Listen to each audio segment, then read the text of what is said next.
વિદ્યાર્થી મિત્રો, મારી ચેનલમાં તમારું હાર્દિક સ્વાગત કરું છું। ગયા ત્રણ વિડીયોમાં આપણે ફાઇનાન્શિયલ એકાઉન્ટનું પેપર સોલ્યુશન કર્યું। હવે આપણે બિઝનેસ એકાઉન્ટનું પેપર સોલ્યુશન કરશું। તો આજે એનો પ્રશ્ન નંબર 1 એ આપણે જોઈએ। તો પ્રશ્ન નંબર 1 છે વ્યવસાય વ્યક્તિઓના હિસાબોનો છે। કે વ્યવસાય વ્યક્તિઓમાં solicitor, doctor, engineer, CA, chartered accountant એટલે એ બધા આવી શકે। એ વ્યવસાય વ્યક્તિઓમાં આપણને જે હિસાબો રાખવાના છે અને આપણે 12મા ધોરણમાં જે હિસાબો વાર્ષિક હિસાબો કરતા એ બે સેમ છે।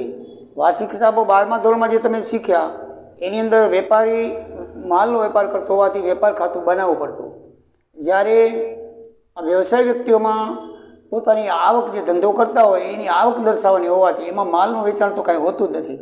પોતાની સેવા આપે છે, સેવાના બદલામાં જે પૈસા આપે છે એ પૈસાનું હિસાબ જે છે એ નફા નુકસાન ખાતાની અંદર કરવામાં આવે છે।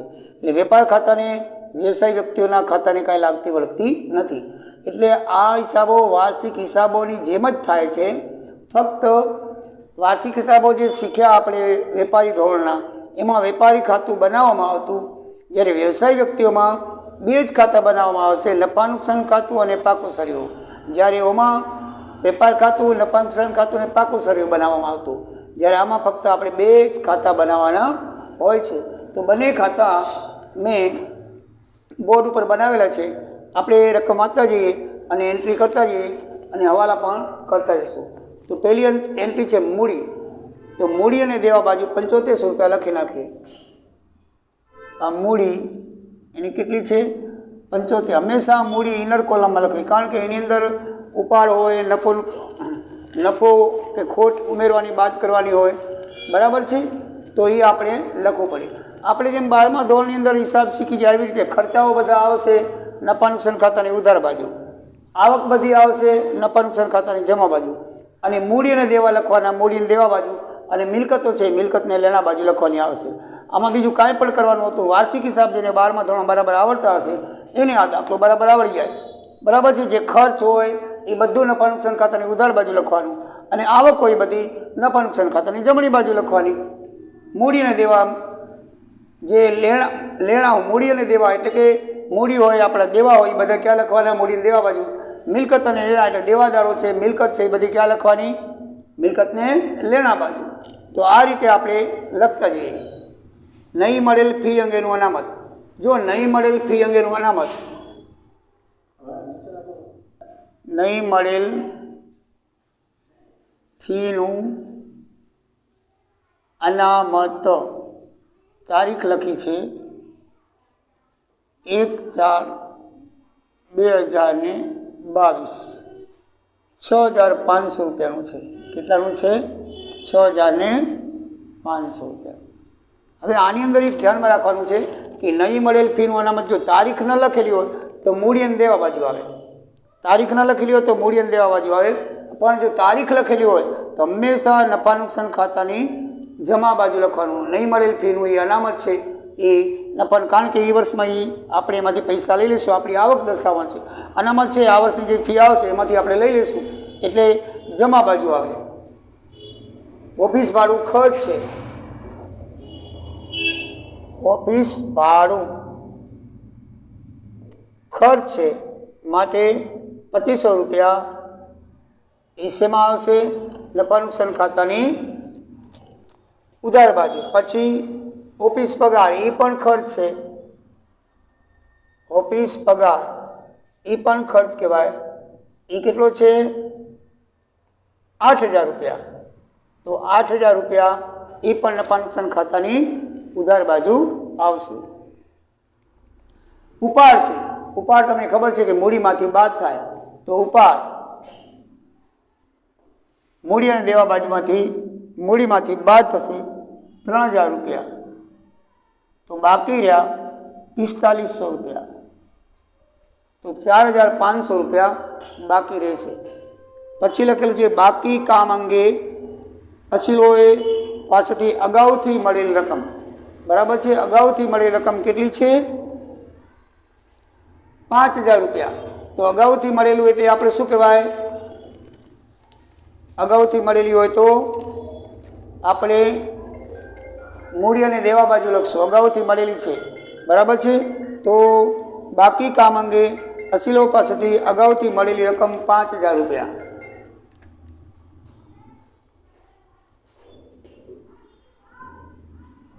બાકી કામ અંગે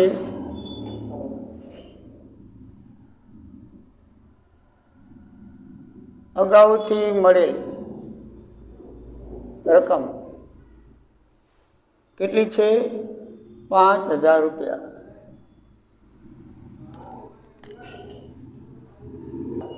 પરચુરણ લેણદારો, પરચુરણ લેણદારો કઈ બાજુ આવશે? મૂડીને દેવા બાજુ। પરચુરણ લેણદારો મૂડીને દેવા બાજુ કેટલા લખ્યા છે? 900 રૂપિયા। પરચુરણ ઓફિસ ખર્ચ, ઓફિસ ખર્ચ છે આ પરચુરણ ઓફિસ ખર્ચ। તો પરચુરણ ઓફિસ ખર્ચની અંદર હવાલો છે, એમાં લખ્યું છે કે બીજો હવાલો છે, અસીલો વતી ખર્ચેલ ₹200 પરચુરણ ઓફિસ ખર્ચ ખાતે ઉધારવામાં આવેલ છે। તો હવાલાની અંદર જે આપણે પરચુરણ ખર્ચ છે એમાં હકીકતમાં અસીલો વતી ચૂકવેલ ખર્ચ હતો, એ પરચુરણ ખર્ચમાં ઉમેરાઈ ગયો છે। તો આપણે પરચુરણ ખર્ચની અંદર શું કરશું? બાદ કરશું અને અસીલોના ખર્ચમાં એને ઉમેરી દઈશું। હવાલાની હંમેશા બે અસર થાય। આમાં ચોખ્ખું લખેલું છે, બીજો હવાલો જુઓ તમે, અસીલો વતી ખર્ચેલ ₹200 પરચુરણ ખર્ચમાં ઓફિસ ખર્ચ ખાતે ઉધારવામાં આવ્યા છે। તો ઓફિસ ખર્ચ છે 4900 ઇનર કોલમમાં, બાદ હવાલા, અહીં હવાલો લખી નાખો, બાદ હવાલા કેટલા રૂપિયા છે? 200 રૂપિયા, એ આપણે બાદ લખશું અને 4700 રૂપિયા આઉટ કોલમમાં પરચુરણ ખર્ચ આવશે। કેટલા આવશે? 47। હવે બીજી અસર ક્યાં થશે? બરાબર છે, એ તમે જુઓ, બીજી અસર આપણે અસીલો અંગે ખર્ચા લખેલું છે, અસીલો અંગેના ખર્ચા ક્યાં લખેલું છે? છેલ્લેથી ચોથી લાઈન જુઓ, અસીલો અંગેના ખર્ચા 3870 લખેલા છે। તો અસીલો અંગેના ખર્ચા, અસીલો અંગેના ખર્ચા હંમેશા મિલકતને લેણા બાજુ આવશે। શું કામ આવે એ તમને કહું, 3870 વત્તા 200 હવાલાના, એટલે આઉટ કોલમમાં આવશે 4070। હવે આ અસીલો અંગેના ખર્ચા એ શું છે તમને સમજાવું કે આપણે અસીલોથી કેસ લડતા હોઈએ તો શું કરીએ છીએ કે ઘણી વખત અસીલો આપણને પૈસા ન આપી જાય અને આપણે આપણા ઘરમાંથી ખર્ચીએ, આપણી પોતાના અંગતમાંથી ખર્ચીએ, તો એ આપણે અસીલો પાસેથી માંગીએ છીએ, અસીલો પાસેથી આપણે માંગીએ છીએ, એટલે ભવિષ્યમાં એ આપણને મળવાના છે, એટલે આપણું એ લેણું છે અસીલો પાસે આપણે માંગીએ, કારણ કે એના વતીથી આપણે ખર્ચો કર્યો। ઘણી વખત એ એડવાન્સ આપી જાય પણ એડવાન્સ પૂરું થઈ જાય, પછી ખર્ચો કરવો જરૂરી હોય, આપણે એ ન આપી જાય, ફોન કરી તો ન આપી ગયો હોય કે બીજા કોઈ કારણસર ના આપે તો આપણે જરૂરી હોય ખર્ચ આપણે કરી નાખીએ છીએ, પછી આપણે નકર લઈ લઈએ છીએ, ત્યાં સુધી આપણું લેણું કહેવાય। એટલે અસીલો અંગેના જે ખર્ચા છે ને એ મિલકતને લેણું કહેવાય, કારણ કે એના પાસેથી આપણે રકમ લેવાની છે। એ આ નફા નુકસાન ખાતાની બાજુ ના આવે, એ આપણા ખર્ચા નથી, અસીલોના ખર્ચા છે। આપણા ખર્ચા હોય ને એ આની અંદર આવે, આ અસીલો વતીથી આપણે ખર્ચા કર્યા છે, એટલે આપણે અસીલો વતીથી કર્યા છે એટલે આપણે એની કંઈ લેવાના છે।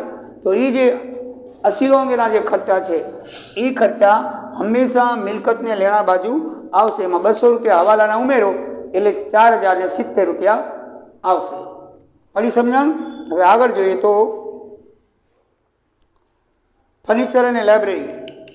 તો ફર્નિચર લાઇબ્રેરી મિલકતને લેણું છે, ફર્નિચર અને લાઇબ્રેરી મિલકતને લેણા બાજુ લખાય, કારણ કે આપણી મિલકત છે 6500 રૂપિયા છે, એમાં પણ હવાલો છે, એમાં શું છે? હવાલો છે, એટલે ઇનર કોલમમાં લખશું, જોઈ લો।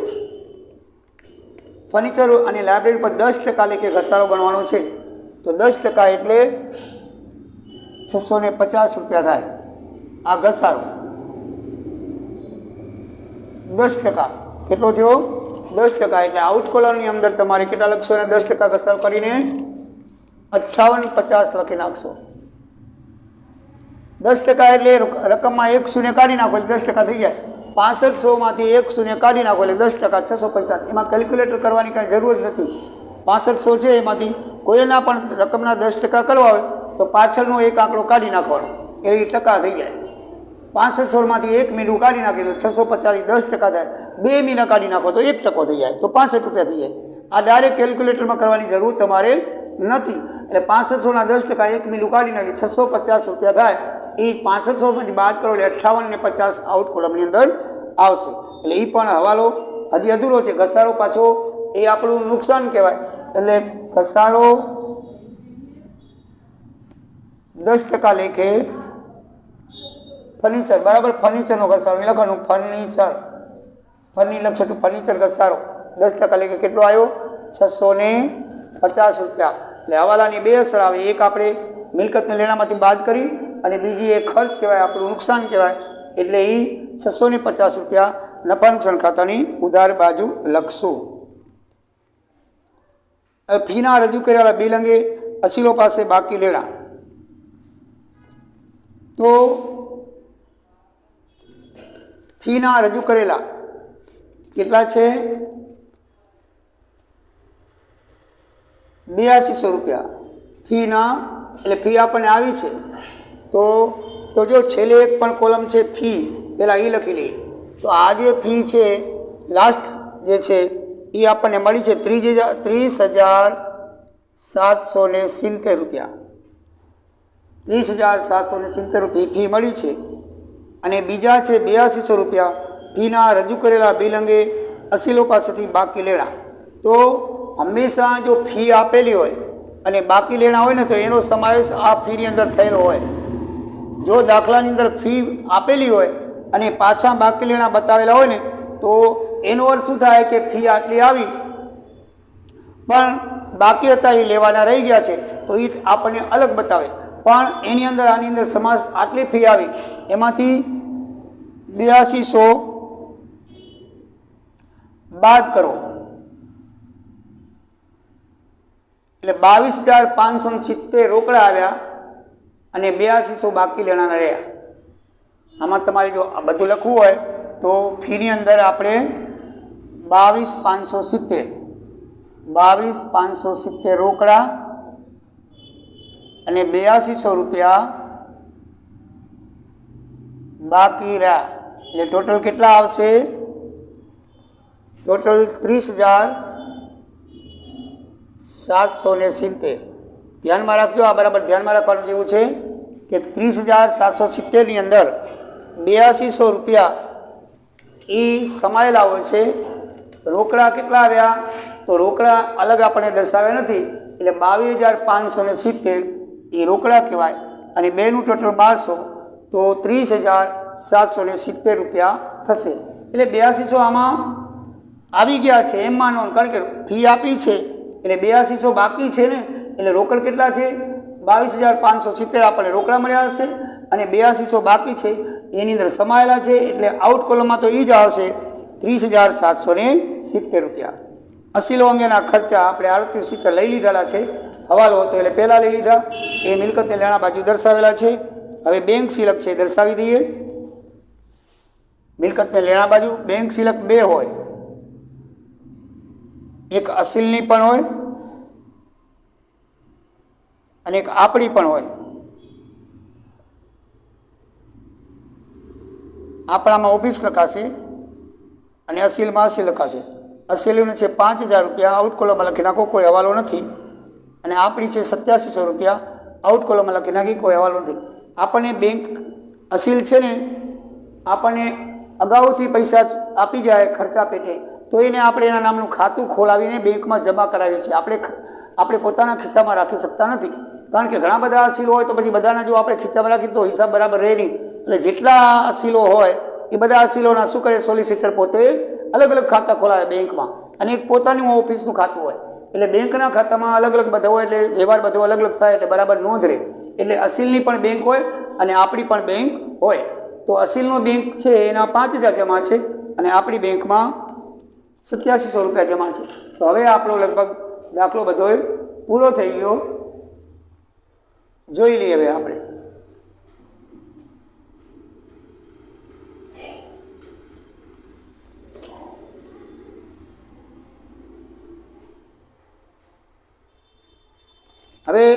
બાકી ફી અંગે અનામત ઊભું કરવાનું હોય, તમને ખ્યાલ હોય તો આ રોકડના ધોરણે હિસાબ કરવાનો છે. આ જો ફી અનામત છે ને એ છેલ્લે કરવાનું હોય, આપણને આઇટમમાં તો આપેલું ન હોય, પણ યાદ રાખવાનું કે આ રોકડના ધોરણે જ્યારે પણ હિસાબ કરો ત્યારે આમાં ખાલી રોકડ જ ધ્યાનમાં લેવાની હોય છે, ઉધાર ધ્યાનમાં લેવાની હોતી નથી. પણ આપણને યાદ રહે, આપણા હિસાબથી બહાર ન રહે અને આપણને આવતી સાલે યાદ આવે એટલે એની એક અનામત ઊભું કરવામાં આવે છે. અને એ અનામતની 4 અસર આપવામાં આવે છે. નફા નુકસાન ખાતાની જમા ઉધાર અને પાકસરિયામાં પણ બંને બાજુ આપવામાં આવે છે, જેથી રોકડમાં એની અસર 0 થાય, હિસાબમાં રહે. કારણ કે બંને બાજુ સરખી અસર દ્વિઅસર થાય એટલે એમાં રોકડ નહીં, ક્યાંય નડે નહીં. એટલા માટે રોકડના હિસાબે જ્યારે રોકડના હિસાબે તમે હિસાબ કરતા હો ત્યારે બાકી જે ફી છે એનું રોકડ અનામત ઊભું કરી નફા નુકસાન ખાતાની ઉધાર બાજુ લખવું જોઈએ, મૂડી અને દેવા બાજુ અને મિલકત લેણા બાજુ પણ લખવું જોઈએ. એટલે ચારેય બાજુ લખવું જોઈએ, જેથી એની રોકડ ઉપર કોઈ અસર થશે નહીં. તો બાકી ફી કેટલી છે આપણે જોઈએ. તો બાકી ફી છે 8200 રૂપિયા અને બાકી એક હવાલામાં છે 2500 રૂપિયા છે. પહેલો હવાલો જોઈ લો, 2500 રૂપિયા છે. અસીલોને મોકલેલા બિલની રકમ એ બાકી છે. અસીલોને બોનેલા બિલની રકમ શું છે? બાકી છે. એટલે બાકી અનામતનો ફી આપણે કરીએ તો કેટલું થાય? તો જો 8200 રૂપિયા બાકી ફી આપણે અનામત ઊભું કરીએ છીએ અને 2500 રૂપિયા હવાલાની, એટલે ટોટલ કેટલું થયું? 10,700 રૂપિયા. તો 10,700 આ આપણી બાકી ફી છે. કેટલી ફી છે? બાકી ફી 10,700. હવે 10,700 એનું આપણે ફી અનામત ઊભું કરશું. તો એ લખવાનું ફી અનામત, બાકી ફી અનામત 10,700. કારણ કે એ આપણે અનામત ઊભું કર્યું એટલે બાકી ફી જેટલું જમા બાજુ કરો એટલું જ આપણે ઉધાર બાજુ ફી અનામત ઊભું કર્યું. તો એ નફા નુકસાન ખાતાની કઈ બાજુ લખાશે? ઉધાર બાજુ. હવે એ આપણે ભવિષ્યમાં ચૂકવવાના હોવાથી મૂડી અને દેવા બાજુ અનામત છે. મૂડી અને દેવા બાજુ એ ફી અનામત બધાય ફી અનામત, બાકી ફી અનામત, બાકી ફી અનામત આપણે અનામત ઊભું કર્યું એટલે મૂડી અને દેવા બાજુ આવશે બાકી ફી અનામત 10,700. હવે ભવિષ્યમાં આપણને મળવાના હોવાથી આપણું લેણું કહેવાય. તો બાકી લેણા શું લખાય? બાકી લેણા 10,700. જો 4 અસર કેવી રીતે આવી તમને જોઈ દો.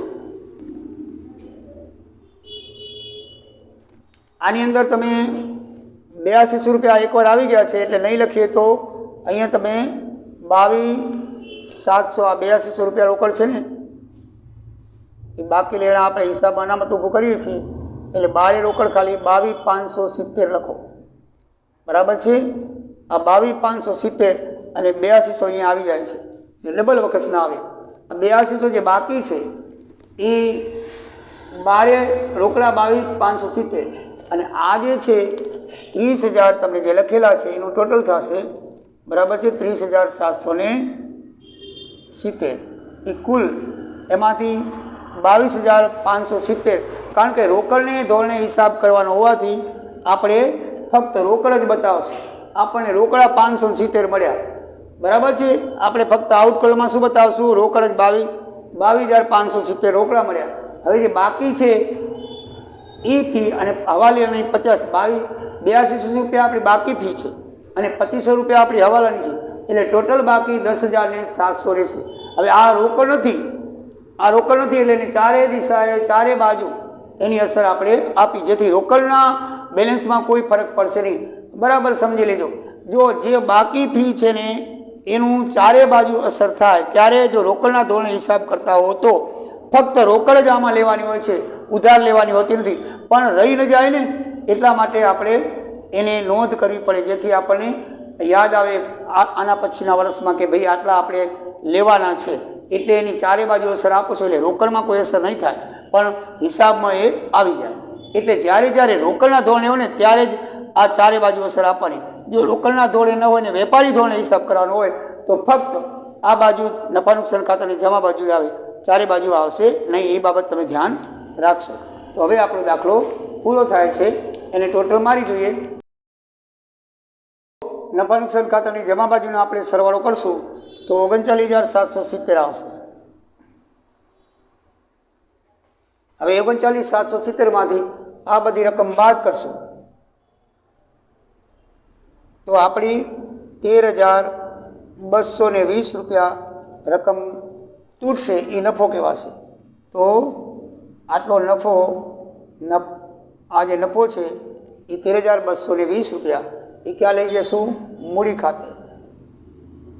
પાકા સરવાળામાં નફો છે 13,220 બરાબર છે. તો 13,220 એ આપણે નફો મૂડીની અંદર ઉમેરી દઈએ. તો વત્તા નફો ક્યાંથી લાવ્યા? નફા નુકસાન ખાતેથી. નફા નુકસાન ખાતેથી. તો એનું ટોટલ કેટલું થશે? આ 13,220 છે, એમાં 13 ને 4 17,720 થશે ટોટલ.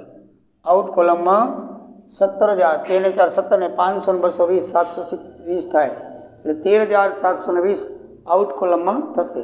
હવે આનું સરવાળો મારીએ તો 34,320 થાય છે. આ બાજુ પણ તમે સરવાળો મારશો તો 34,320 થશે. એટલે આપણો દાખલો બંને બાજુથી મળી ગયો છે. તો આ દાખલાની અંદર હવે તમારે કાંઈ પૂછવા જેવું નથી. હવાલા બધા થઈ ગયા છે, બધું થઈ ગયું છે, બરાબર છે. તો વ્યવસાયિક વ્યક્તિના હિસાબમાં બે બાબત ખ્યાલમાં રાખવાની કે રોકડના ધોરણે થયો હોય ત્યારે બાકી ફીનું અનામત ઊભું કરવું પડે અને ચારે બાજુ અસર દેવાની હોય, જેથી એની રોકડ ઉપર અસર કરે નહીં. બસ આટલી ધ્યાન રાખવાની હોય છે. બાકી તો ખર્ચા નફા નુકસાન ખાતાની ઉધાર બાજુ હોય અને આવક બધી છે એ નફા નુકસાન ખાતાની જમા બાજુ હોય. મૂડી દેવાની જે રકમો છે મૂડી દેવા બાજુ આવે. ફર્નિચર કે મિલકત હોય કે બીજું કાંઈ આપણા લેણા હોય તે બધા ક્યાં આવે? મિલકતને લેણા બાજુ. જેમ આપણે વાર્ષિક હિસાબો કરતા હતા એવી જ રીતે કરવાનું છે. આમાં કોઈ બીજું નવું નથી. બસ તો આ દાખલો પૂરો થાય છે. બાકીનો નેક્સ્ટ પ્રશ્ન છે હવે પછીના વિડીયોમાં કરશું. જય દ્વારિકાધીશ, જય સિયારામ. બધાએ સબસ્ક્રાઈબ કરજો એવી વિનંતી.